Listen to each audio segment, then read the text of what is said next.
My name's DB Cooper, and I'm a voice actress. And what that means is I do things like radio and TV commercials, corporate communications, tutorial narrations, announcements for award ceremonies, and voices for video games.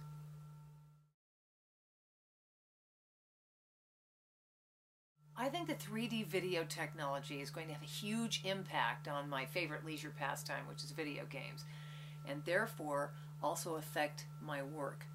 As developers and programmers work to figure out ways to fulfill the potential of this technology and exploit the kinds of things that it can support, that means that there's going to be a new burgeoning of brand new work that we haven't seen before, and that means there's going to be more work for everybody.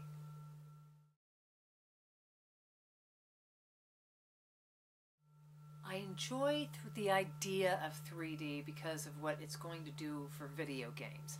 We're very involved in games in my house. Game time is family time, and usually if someone is playing a video game, they're not playing by themselves. They are playing with an audience, because when one son plays a game, the other one will come and watch, I'll come and watch. Think of the way that it's going to affect sports broadcasts. That by itself is going to be splendid. But with gaming is already terribly immersive. And if it's 3D, it's going to be all-encompassing. Besides the work I do as a voiceover, I'm a designer. I do 2D stuff like web design and ad layouts and things like that. Recently in college I've studied Flash and game design. There's so much going on tech-wise. What I'm interested in seeing is how much of the way we do things now is going to be able to fit into where we're going, and how much we're going to have to learn to build from the ground up once we get there.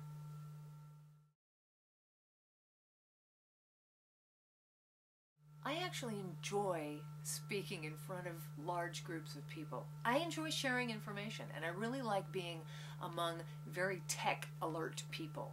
I'm going to be at the Game Developers Conference in San Francisco in March, and I'm going to be offering a program mostly to audio people, but it's going to be kind of a glimpse into what voiceover people do biomechanically when we create exertion sounds for video games. Going to be teaching them what it is that we as voiceovers do when we have to scream and shout and take bullets, howl in agony, and die. One of the companies I do narrations for creates interactive Flash tutorials for college science textbooks.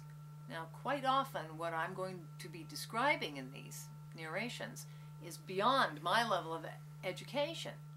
I think that if I can honestly and accurately explain the olfactory process. The transduction of olfactory information occurs in the olfactory epithelium.